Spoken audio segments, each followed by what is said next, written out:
आम्ही सिनेमे करतो, गाणी गात असतो, मात्र आज आमचा सगळ्यात मोठा उद्देश आहे की गरिबांना चांगले दिवस यावेत. मोदी सरकारनं काही समस्या सोडवल्यात, काही सोडवायच्या आहेत. त्यासाठी आपल्या सर्वांना एकजूट होऊन राज्यात पुन्हा महायुतीचं सरकार आणायचंय. मोदी यांना डबल इंजिनची भेट द्यायची असल्याचं आवाहन सिनेअभिनेते मनोज तिवारी यांनी केले. ठाणे शहर विधानसभेचे विद्यमान आमदार संजय केळकर हे राज्यात मोठ्या मताधिक्यानं निवडून येतील अशी खात्री देखील त्यांनी यावेळी व्यक्त केली. मंगळवारी सायंकाळी केळकर यांच्या प्रचार रॅलीला मनोज तिवारी यांनी उपस्थिती लावली होती. यावेळी ते उपस्थितांना संबोधित करताना बोलत होते. इतर आमदारांनी पीए ठेवलेत, परंतु केळकर हे जनसेवक आहेत. ते थेट सर्वांना भेटतात. हा त्यांच्या मनाचा मोठेपणा असल्याचंही त्यांनी सांगितलं. त्यामुळे महायुतीसाठी मतदानासाठी मोठ्या संख्येनं बाहेर पडा असं आवाहन त्यांनी केलं. महायुतीचं सरकार आल्यानंतर लाडक्या बहिणींसाठी दिली जाणारी रक्कम ही 2100 रुपये केली जाणार आहे. सरकार आल्यावर भ्रष्टाचार समूळ नष्ट केला जाईल. आशा वर्कर यांना 1500 रुपये दिले जाणार आहेत. भाजपवाले जे बोलतात ते करतात हे यापूर्वीच्या निर्णयावरून देखील दिसलं आहे. त्यामुळे तुम्हाला देखील आता विश्वास दाखवून महायुतीला निवडून द्यायचं आहे असं आवाहन त्यांनी केलं. एक रहेंगे तो नेक रहेंगे आणि सेफ रहेंगे असा नाराही त्यांनी यावेळी दिला. मागील काही दिवसांपासून ठाणे शहर विधानसभा मतदारसंघात विविध ठिकाणी संजय केळकर यांच्या प्रचाराचा धडाका सुरू आहे. ठिकठिकाणी त्यांच्या रॅलीला उत्स्फूर्त प्रतिसादही मिळत आहे. मंगळवारी तर त्यांच्या रॅलीला प्रसिद्ध अभिनेते तथा भाजपचे नेते मनोज तिवारी यांनी हजेरी लावली. सायंकाळी 5 ते 7 या कालावधीत केळकर यांची रॅली मानस आनंद सोसायटी डोंगरीपाडा, शिवसेना शाखा डोंगरीपाडा, शुक्लानाका, निसर्ग तपोवन उपवन सोसायटी, कमिशनर बंगला पातलीपाडा या मार्गावर रॅली गेली. प्रत्येक ठिकाणी केळकर यांच्या रॅलीचं जंगी स्वागत करण्यात आलं. या रॅलीत येथील स्थानिक नागरिकांनी देखील मोठ्या संख्येनं स्वतःहून सहभाग नोंदवल्याचं दिसून आलं. त्यानंतर ही रॅली 7 ते 10 या वेळेत मानपाडा मार्केट, हनुमान मंदिर, दुर्गानगर, शंकर मंदिर, मनोरमा नगर, शनी मंदिर, शिवाजी चौक या भागातून गेली. या ठिकाणी देखील नागरिकांनी केळकर यांच्या रॅलीचं स्वागत केलं. काही ठिकाणी महिलांनी केळकर यांचं औक्षण केलं, तर काही ठिकाणी त्यांच्यावर फुलांचा वर्षाव करण्यात आला. या रॅलीत भाजपचे माजी नगरसेवक मनोहर डोंबरे, कविता पाटील, अर्चना मणेरा, परिवहन सदस्य विकास पाटील, सुरेश दळवी, सुनील नरे, अर्चना पाटील, श्रीराम ठाकूर आणि महेश कदम आदींनीही सहभाग घेतला होता.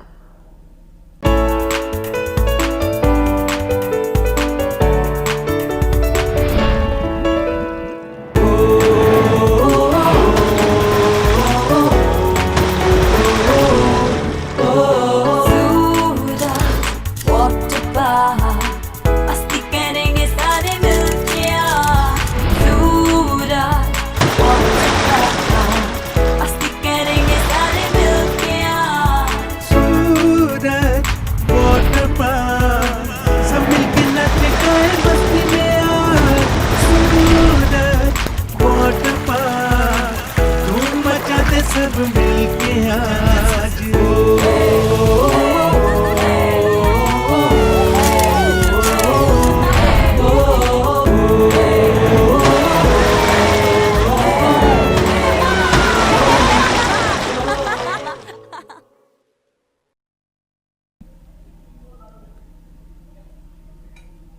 काही जण स्वतःला विकास पुरुष म्हणून घेण्यासाठी काँक्रीटचे रस्ते आणि बिल्डरांना फायदा करून देणारी धोरणं राबवत आहेत. मात्र सर्वसामान्य गरीब कुटुंबातील तरुणांना कोपरी, पाचपाकाडे आणि ठाणे शहरात मागील काही वर्षात ते रोजगाराच्या संधी उपलब्ध करून देऊ शकले नाहीत.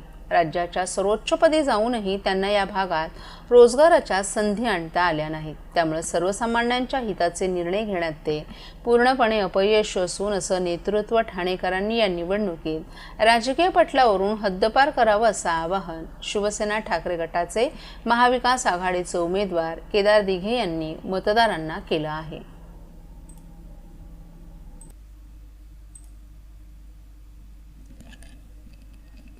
देशाचे तुकडे करायची भाषा करणाऱ्याच्या सोबत काँग्रेस आहे. देशाला तोडण्याचं, समाजात फूट पाडण्याचं काम काँग्रेसनं केलंय. तेव्हा एक राहिलो तरच देश विकासाकडे वाटचाल करणार आहे असं प्रतिपादन हरियाणाचे मुख्यमंत्री नायब सिंग सैनी यांनी केलं आहे.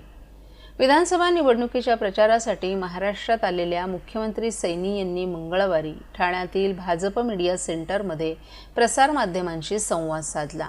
यावेळी भाजपचे हरियाणा येथील खासदार डॉक्टर हेमांग जोशी, भाजपचे जिल्हाध्यक्ष संजय वाघोले, प्रदेश प्रवक्ते सुजय पत्की, माजी नगरसेविका मृणाल पेंडसे, महामंत्री सचिन पाटील, डॉक्टर समीरा भारती आदीही उपस्थित होते. हरियाणामध्ये जनतेनं तिसऱ्यांदा भाजपला बहुमत दिलं, यात गरिबांचा वाटा मोठा आहे. काँग्रेस खोटी आश्वासनं देऊन मतविभागणी करते आणि नंतर गरिबांचं शोषण करते, हा त्यांचा पूर्व इतिहास आहे. काँग्रेसनं हिमाचल प्रदेश, कर्नाटक, तेलंगणामध्ये आश्वासनं दिली, परंतु त्याची पूर्तता केली नाही. लोकसभा निवडणुकीत देखील काँग्रेसनं संविधानाबाबत खोटा प्रचार करून नागरिकांची दिशाभूल केली. काँग्रेस खोटं बोलते, खोटे वायदे करते. काँग्रेसच्या चौथ्या पिढीचे युवराज यांना संविधानात किती पानं आहेत ते देखील माहीत नाही.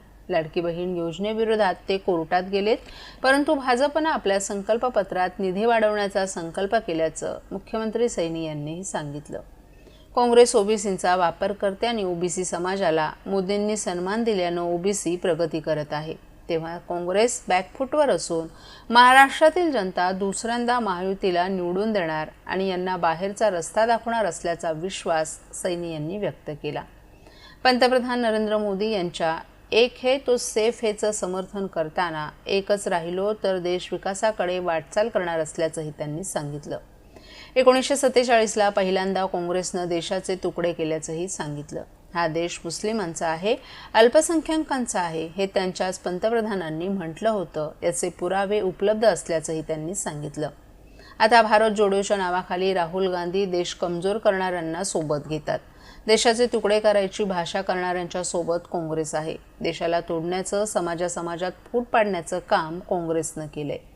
हरियाणात देखील काँग्रेसनं जातीयवाद पेरला, परंतु तिथे डाळ शिजली नाही. तेव्हा महाराष्ट्रातही त्यांच्या राजकीय दुकानदारीला चाप लागून सुपडा साफ होणार असल्याचं भाकीत मुख्यमंत्री सैनी यांनी यावेळी व्यक्त केलं.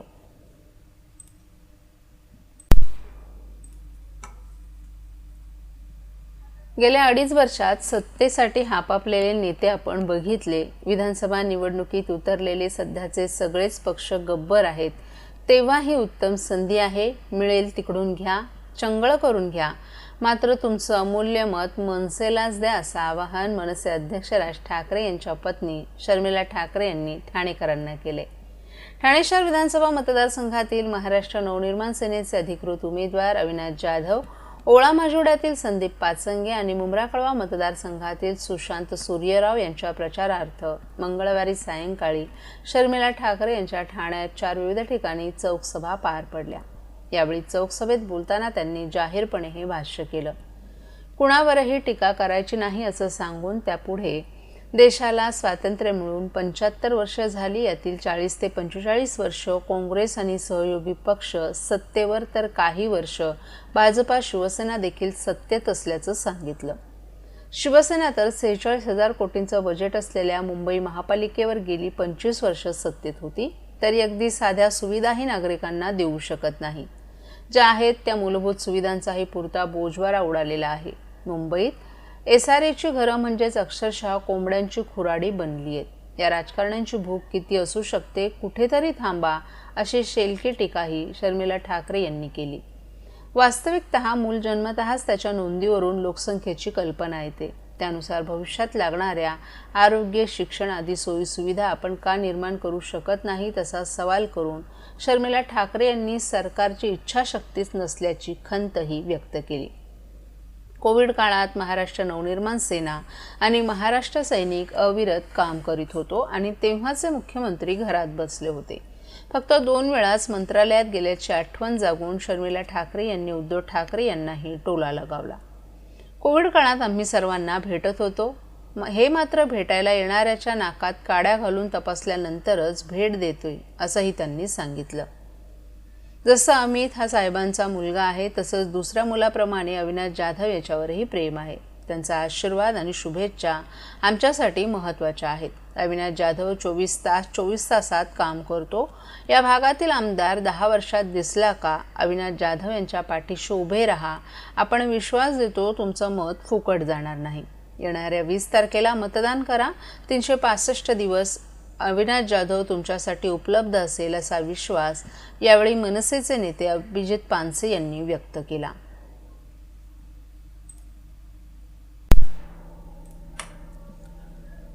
महाविकास आघाडीचे ठाणे शहर विधानसभेचे उमेदवार राजन विचारे यांच्या महाविजयाची प्रचार यात्रा आज घरोघरी पोहोचली। शिवसेनेचे निष्ठावंत उमेदवार राजन विचारे यांच्या स्वागतासाठी चौकाचौकात जोरदार मोठी गर्दी झाली होती। सर्वांचा एकच नारा होता, आम्ही सारे राजन विचारे, शिवसेना जिंदाबाद, उद्धव ठाकरे आगे बढो, कोणाला रे कोणाला, ओरिजिनल शिवसेनेचा वाघ आला, अशा घोषणांनी प्रचार यात्राही दणाणून गेली होती। ठाणे शहर हे शिवसेना आणि महाविकास आघाडीचा गड असून गेल्या अनेक वर्षात या मतदारसंघाचं नेतृत्व शिवसेनेनं केले। ठाण्याचे दिवंगत जिल्हाप्रमुख धर्मवीर आनंद दिघे यांच्या नेतृत्वाखाली या भागात शिवसेनेचे खासदार आमदार निवडून आले होते।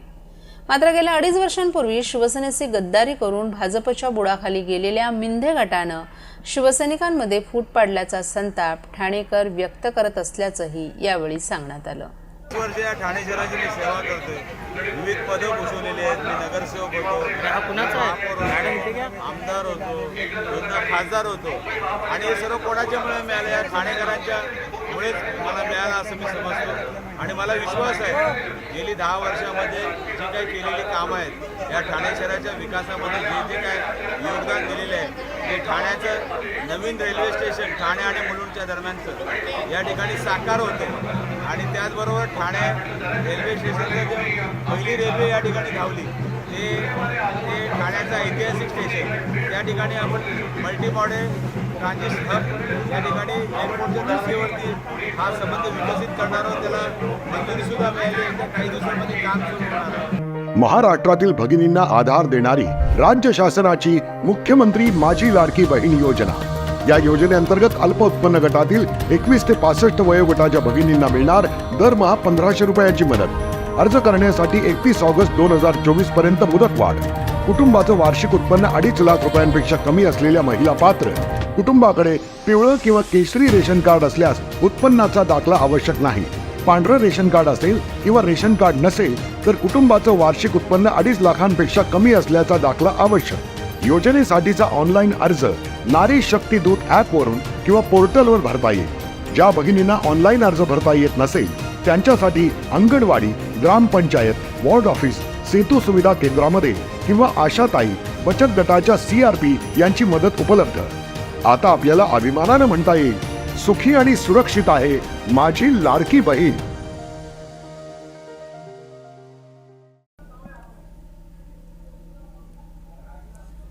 विधानसभेचे महायुतीचे उमेदवार तथा जनसेवक संजय केळकर यांच्या प्रचाराचा झंझावात आता प्रभाग क्रमांक 11 येथे येऊन धडकल्यानंतर काल सायंकाळी जागमाता मंदिर कोलबाड परिसरात काढलेल्या प्रचार फेरीला प्रचंड असा प्रतिसाद लाभल्याचंही पाहायला मिळालं।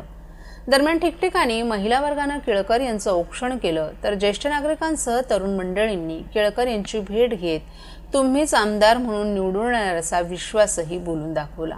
यावेळी आपला माणूस, हक्काचा माणूस, जय जय श्रीराम, जय शिवराय अशा घोषणा देत तो परिसर दुमदुमून सोडला। जागमाता मंदिर कोलबाड येथे काढण्यात आलेल्या प्रचार फेरीचा शुभारंभ हा कोलबाड जागमाता मंदिरातील देवीच्या दर्शनानं झाला। या फेरीत केंद्रीय राज्यमंत्री मुरलीधर मोहोळ सामील झाले होते। संजय केळकर यांना निवडून आणण्याचं आवाहन त्यांनी यावेळी मतदारांना केलं। या रॅलीत आमदार निरंजन डावखरे, भाजप ठाणे शहर जिल्हा अध्यक्ष संजय वाघोले, शिवसेना शहर प्रमुख हेमंत पवार, माजी नगरसेवक मिलिंद पाटणकर, कृष्णा पाटील, नारायण पवार, नंदा पाटील, दीपा गावंड, RPIचे ठाणे शहर अध्यक्ष भास्कर वाघमारे, सरचिटणीस सचिन पाटील, प्रशांत गावंड, दीपक जाधव, सचिन भोसले, महेश कदम, बाबू राऊळ, युवा मोर्चाचे ठाणे शहर अध्यक्ष सुरेश दळवी, अमित जयस्वाल, शिवसेना उपशहर प्रमुख सौ दाते, समीरा भारती, दिलीप कंकाळे, मिलिंद साठम, शैलेश रेवाळे, भाविका चोणकर, हर्षला रेवाळे आणि शिवसेना शाखा प्रमुख पदाधिकारी आणि कार्यकर्तेही मोठ्या संख्येनं उपस्थित होते।